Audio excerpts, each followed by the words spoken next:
La force de la chambre, c'est qu'on est impartial, on n'a rien à vendre derrière, on n'a pas de produit à vendre.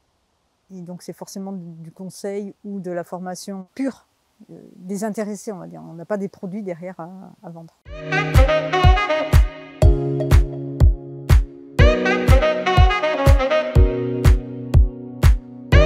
Je suis Claire Chabert-Mesdag, je travaille à la Chambre d'agriculture de l'Isère, je suis assistante. Je suis basée à Namur et je suis en charge des dossiers installation dans le cadre de la mission de service public en lien avec le conseil régional. Je suis également des dossiers formation et je réalise des dossiers PAC au printemps. Et ça fait 27 ans que je travaille à la Chambre d'agriculture de l'Isère.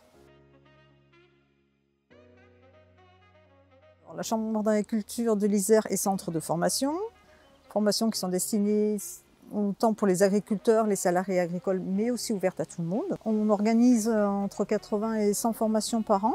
Moi, je suis en charge de toutes les formations sur les cultures, sur les techniques alternatives en élevage, sur le maraîchage. Les formations vont de l'installation jusqu'à la transmission, en passant par des formations techniques, soit en élevage, soit en grande culture. Donc le panel est très large. Donc les principales difficultés qu'on rencontre, c'est sur le remplissage des formations. Arriver à motiver les agriculteurs à s'inscrire en formation, à prendre le temps de se former.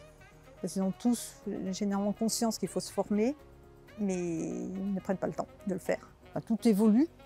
On est dans un monde qui bouge en permanence. Voilà, pour rester à la pointe de leur métier, rencontrer d'autres agriculteurs, échanger avec eux. C'est généralement ce qui ressort des bilans de formation. Après, les gens sont très satisfaits d'avoir participé à la formation. Ils ont appris des choses, que ce soit technique ou autre, et ils ont rencontré des personnes dans le même cas qu'eux, et du coup, ça les aide à avancer dans leur métier au quotidien.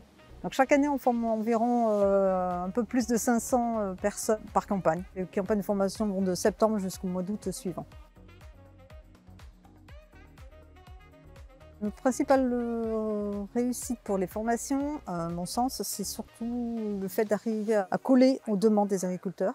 C'est-à-dire qu'à chaque fin de formation, chaque participant remplit un bilan, peut émettre des besoins nouveaux, c'est-à-dire demander des formations qu'on n'organise pas habituellement.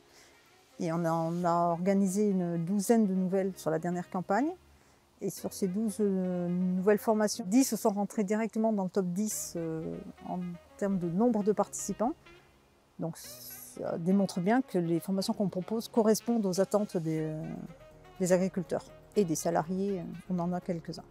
Les thématiques qui ont le plus de succès, c'est les techniques alternatives en élevage, qui montent en puissance depuis quelques années. On a commencé avec une formation et là on a un panel de 7 ou 8 formations qu'on propose. Et les formations aussi sur les grandes cultures, tout ce qui touche aux techniques du sol ou en lien avec la sécheresse forcément pour améliorer les cultures. On est à 90-95% de taux de satisfaction chaque année. Donc c'est un taux stable chaque année et assez élevé. On peut être satisfait de la qualité des formations qu'on propose, des intervenants qui viennent chez nous.